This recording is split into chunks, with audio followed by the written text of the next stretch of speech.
Hi, it's Tony Veroeven with the National Air Filtration Association.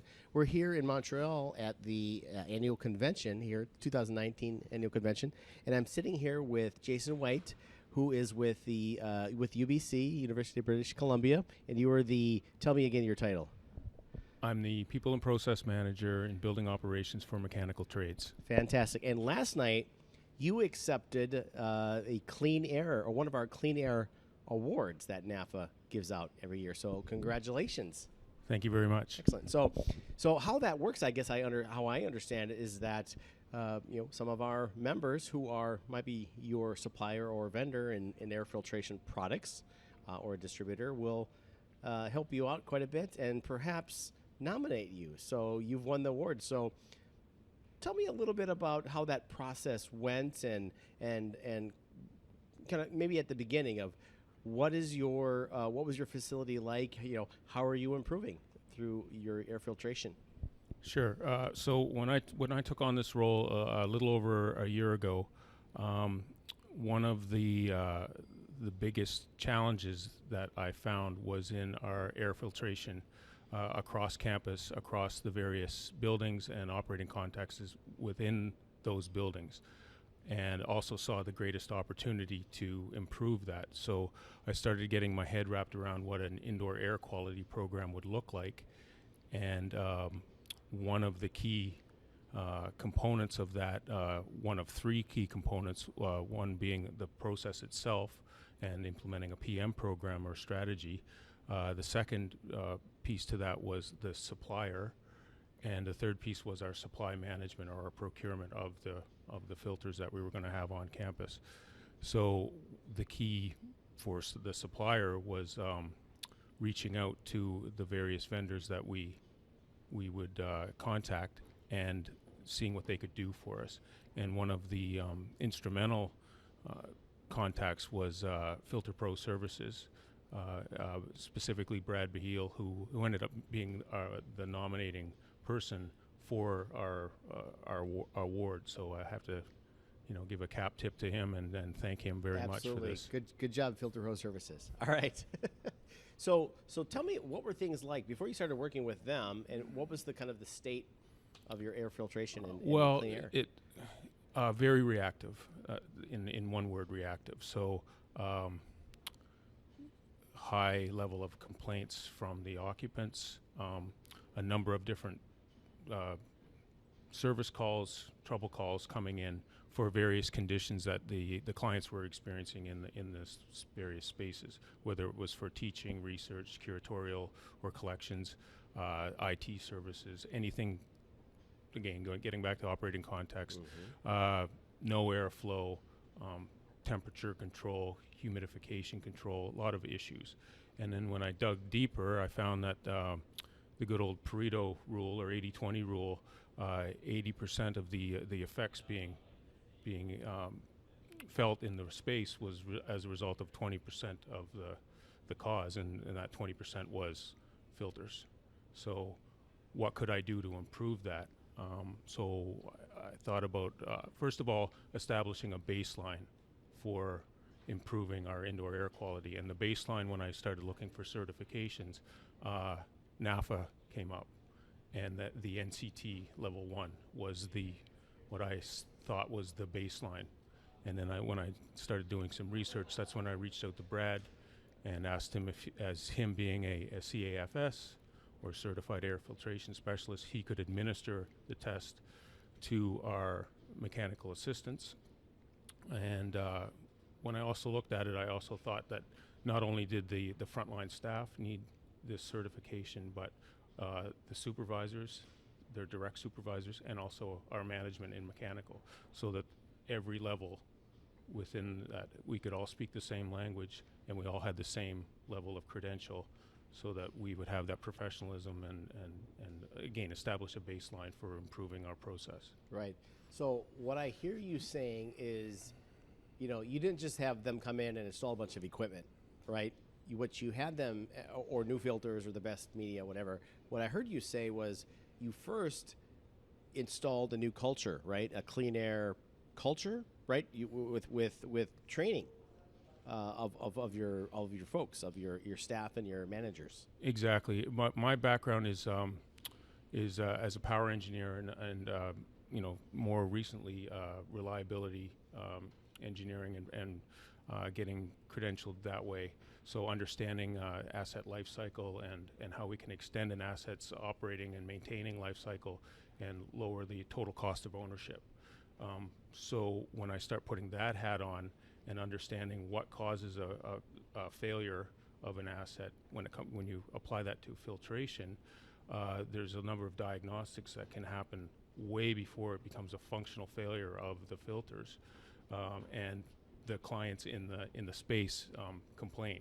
So we can do maintenance tactics to address that. And when I establish a baseline so that everybody understands what best practices are, which NAFA has very well laid out, both in their documentation and on their website, I start to apply that to understanding potential failures of filters.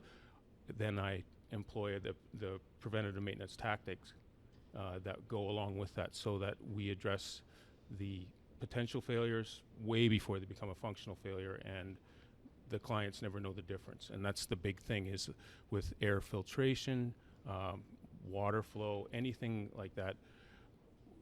If we're doing our jobs well, they never know we're there. Right. So clean air, they just keep on doing whatever they're doing in the space. They never complain that they're stuffy, that they're hot, that they're cold, because they're getting the proper airflow, the circulation, the number of room exchanges that they need to do their job effectively, whatever that is. So what were some of the things that there's probably, maybe there was dozens or many things that you had mentioned, that needed improvement. You're probably still going through an improvement process. What were some of the things that were like low-hanging fruit, like that made the biggest difference? If there was somebody watching, like another facilities manager that you could help out?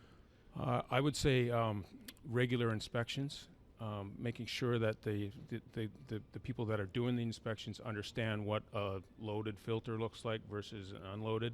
The impact of, if they do come across a loaded filter that isn't letting the airflow through, if they remove that filter to let airflow through, the impact of the downstream equipment of that. Right. So they're just moving the problem from the filter to the coil, to the motor, to the VFD, whatever equipment is involved with that. So there's a number of impacts to the downstream equipment, and then of course the maintenance costs go up considerably. So a better filtration program will lower your maintenance costs.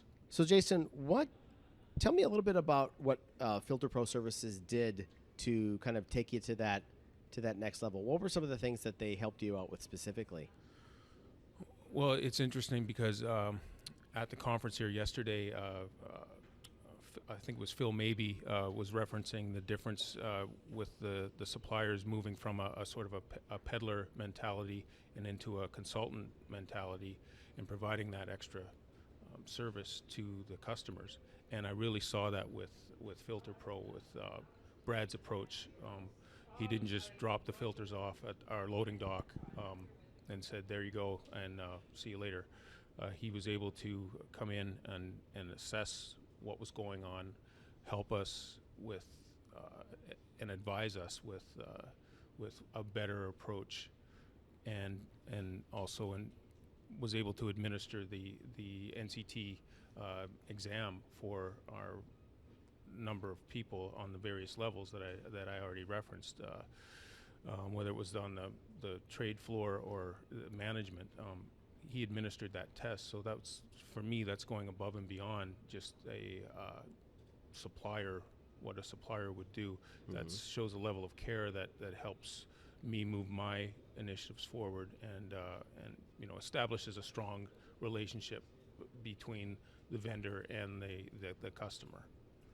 Right. So, in someone who, like yourself, who's a facilities manager, an operations director, in charge of these sorts of operations, many people probably have relationships where, PO invoice, delivery, and the filters show up, and then there's a team there. But to take you to an award-winning facility requires more of a partnership, right? More value. Absolutely, and I would challenge anybody that is in facilities management or operational management of facilities.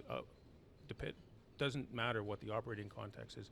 Lean on these filter suppliers for that institutional knowledge of what they have, what the best practices are, what's new, and the trends that are moving forward, and the various media that you can use, and the various tactics that you can use with regards to filtration, because there might be a better way, and ultimately lower your cost for maintaining those buildings.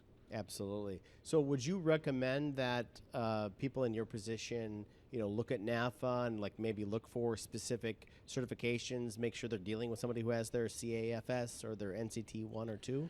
Certainly, the NCT for us was the baseline for moving our indoor air quality program forward, so that we were all speaking the same language.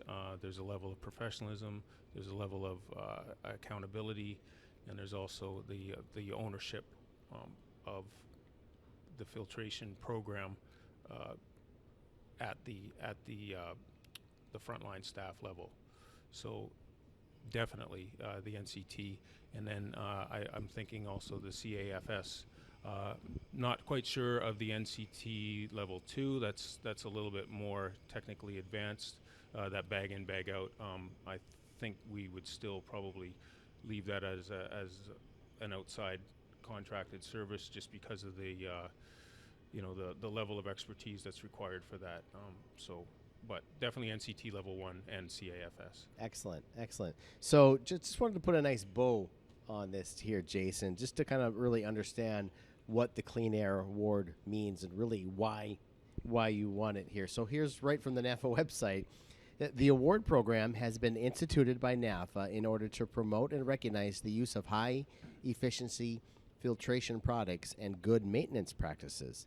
It will be presented and was presented last night for an outstanding effort in maintaining a clean and healthy indoor work environment while reducing overall operating costs. It sounds like that's what we just talked about. It sounds like maybe you're probably never done in your position, but it sounds like you're well on your way to that. Yeah, we're moving in the right direction for sure. And one added thing that I should note from my perspective is taking this award back.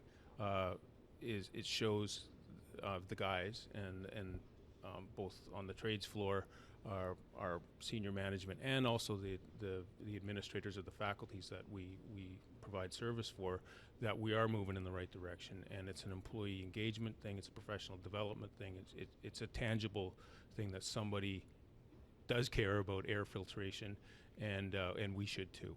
Absolutely. For something we can't see, we breathe, we need.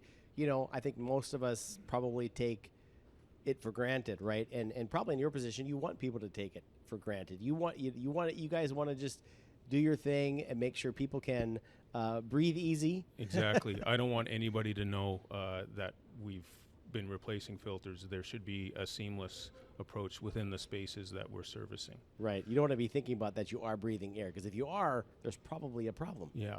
It's when they notice that, then there's a problem, and that we haven't done our jobs. Fantastic. Well, Jason White, I really appreciate your time. Thank you very much. Congratulations. Okay. Bye. For more information about how the National Air Filtration Association's membership, networking, education, and certifications can improve your career and business, visit nafahq.org.